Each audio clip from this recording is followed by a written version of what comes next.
All right, welcome back, everybody. Let's get into the trending topics and also your question of the day. So here we go. This is the trending topic. So amazingly, as you can still see, very much so everything focusing around AKA and all the events surrounding and the spin-offs from there. So Moses Tembe, that is the first one. And of course, this is the father of the late Anele Tembe, who's this, of course, we remember what happened. Now, he released a press statement yesterday, and this is just a little bit of it, saying, it is with grave concern that my family and I have to endure a flurry of posts on various social media platforms that accuse me and members of my family of being involved in the death of Kiernan, aka Forbes. These accusations are untrue, without substance. And he goes on, speaks more. I categorically state that my family feel the pain of the Forbes family and would never be involved in this a crime of this nature, and on and on.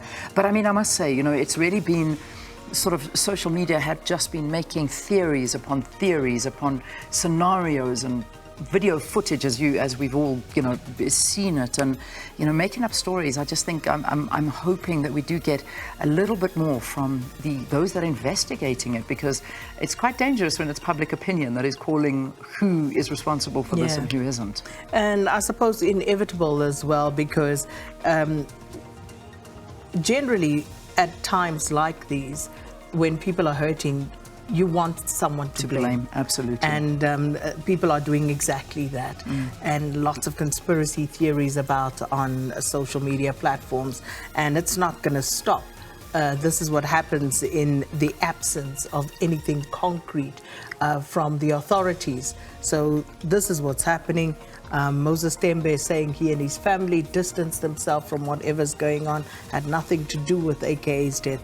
But of course, the Twitterati, that they are intent, on joining the dots, so to speak. Indeed, and in this particular matter, it is dangerous. It really is. But as you say, it's what people do. It's what we all do. It doesn't matter any circumstances, no matter how big or small.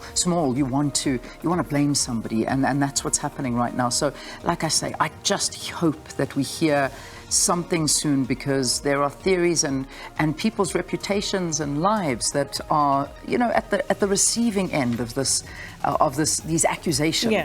And really, I mean, we need facts before we can start pointing fingers. But yeah, that's the Moses Tembe trend. Rest in peace, DJ Somebody.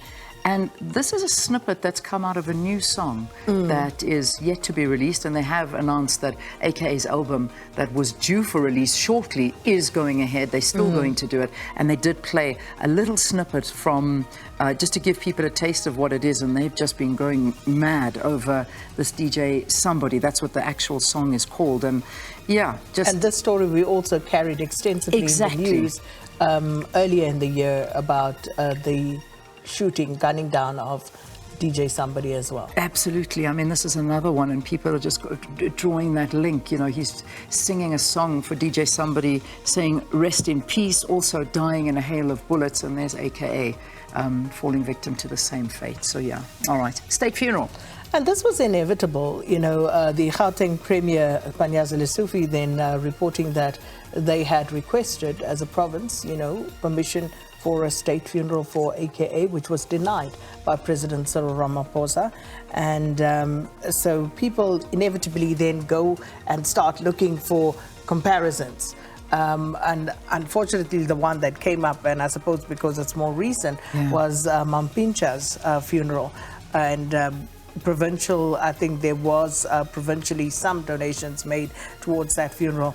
And yeah, it was always going to be one of those things. So people basically arguing for and against this type of situation. But we do know the Forbes family did put out earlier in the week that this was going to be a private funeral, a small private funeral. So I think they're okay. Indeed. I hope, it's going to be a very tough day for them as the memorial service takes place at the Sandton Convention Centre today.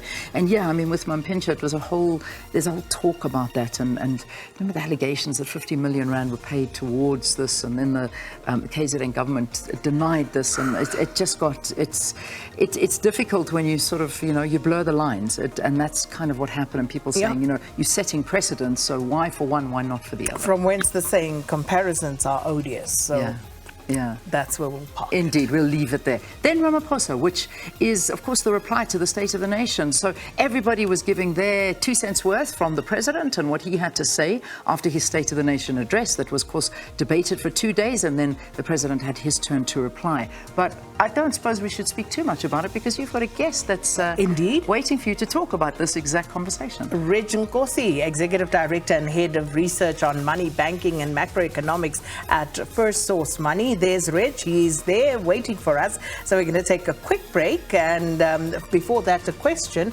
and we'll come back to Reg after the break. Here's that question. All right, also to do with that, President Ramaphosa's reply to the State of the Nation address, or well, President basically, you know, the impression, the overall impression. We're asking you what you thought of it, to his reply to the debate on those 2 days of the State of the Nation address. So looking forward to hearing from you at Morning Live SABC.